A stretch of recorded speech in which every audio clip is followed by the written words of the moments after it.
Greetings all, Boots Allen here with your Snake River Angler fly fishing report. Today is October 11th. We had some cloud cover yesterday, cloud cover over on the Idaho side, over on this side, a bit more partly cloudy. But with that came a little bit of an uptick in surface feeding, came a little bit of an uptick with streamers, nothing huge, but certainly noticeable.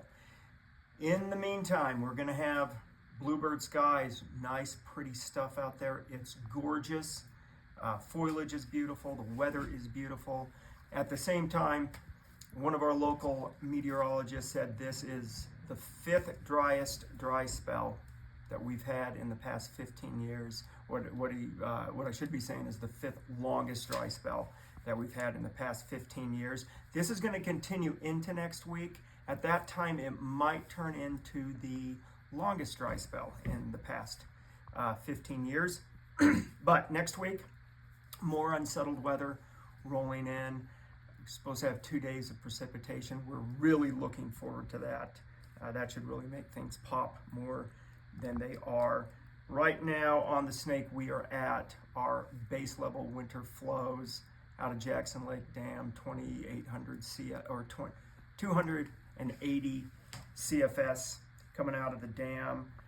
PMDs, that's what's dominating on the Snake right now. Your PMDs, the small infrequent PMDs, you start to see them around 11 o'clock, continues until around 4 p.m. Mahogany duns, again, the bigger ones. Those mahogany duns are out there just in bits and pieces, so it's worth fishing an emergent mahogany, even a dry mahogany, although we're doing better on adult PMDs than we are adult mahoganies.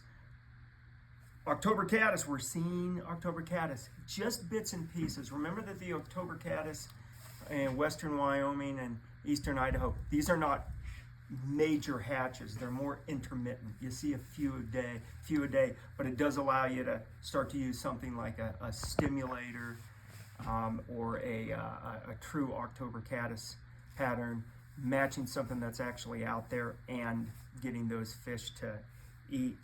Over on the South Fork, small PMDs, that's what's dominating, just like on the Snake.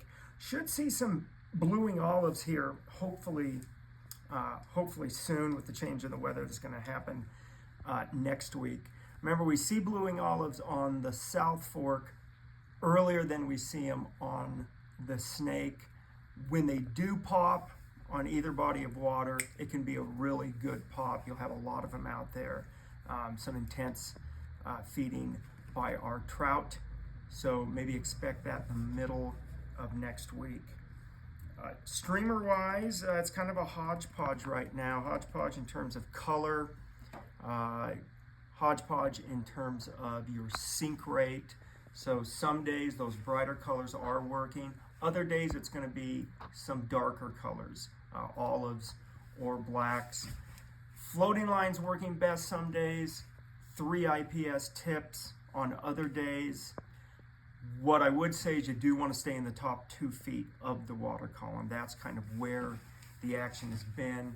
Your presentation in terms of your retrievals, that's been a hodgepodge as well. Sometimes it's just going slow, sometimes good rapid retrieves, other times moderate retrieves with some hesitations thrown in. But a little bit of an uptick with the streamer action, which has been decent out there. Nothing off the charts, but it has been decent. Looking for that to really kick into gear next week. Keep in mind those streamers right now, I think kind of slower water, that's been what has been consistent, hitting slower water types, be it riffle pools or slow currents along banks, slow current margins along seams. Up on our lakes, Jenny Lake, Lewis Lake, Yellowstone Lake, we're having to work for these fish with the weather that we have in, but it is working. Again, nothing off the charts, but it's been a fun time on these lakes. We got browns staging to spawn, and that spawning run has initiated. It has started right now on Lewis Lake. your cutthroat trout on the on Yellowstone Lake. Cutthroat trout on Yellowstone Lake, somewhat deeper water. Not seeing them prowl the flats, but are finding them off those drop-offs. I would say in that 3 to 6 foot depth area, and if it's not above that if it's not in that 3 to 6 foot depth range, it's going to be better deeper than that 6 foot depth range than it is to be higher than the 3 foot depth range. On Lewis Lake and on Jenny Lake, those Mackinac lake trout, they're starting to spawn, so you're going to find those in somewhat shallower water, say 3 to 8 feet in depth. Some places on Lewis Lake, they do spawn deeper, but really look at that shallower water. It can be a lot of fun casting to those lake trout in that shallower water and getting those aggressive eats. The Salt River, you can kind of say that's been a somewhat of a saving grace in terms of our water. The salt has had a bit more consistency in action. Not a lot of hatches going on, but if you're throwing either small mayfly caddis imitations or you're throwing smallish foam attractor imitations, you are getting fish eating on the surface in somewhat of a more consistent fashion. And a good idea to be using a dropper on some of those smaller, moderately sized foam attractors. And then Flat Creek right now, it seems to be really more of a subsurface game with small streamers than anything else along those undercut banks.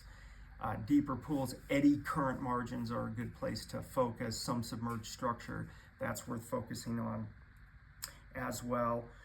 Midges are offering some intermittent surface action, but it varies through the day. Sometimes it's earlier in the morning, 8 to 9:30. Other days it feels more midday.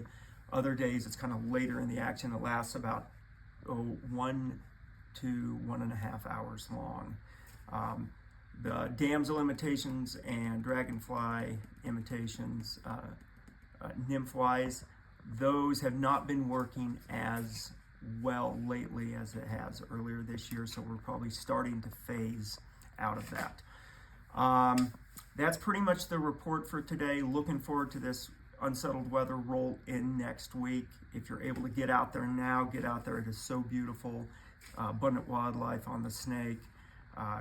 Good wildlife viewing on the South Fork as well. So get out there and fish. We'll speak to you in another couple weeks.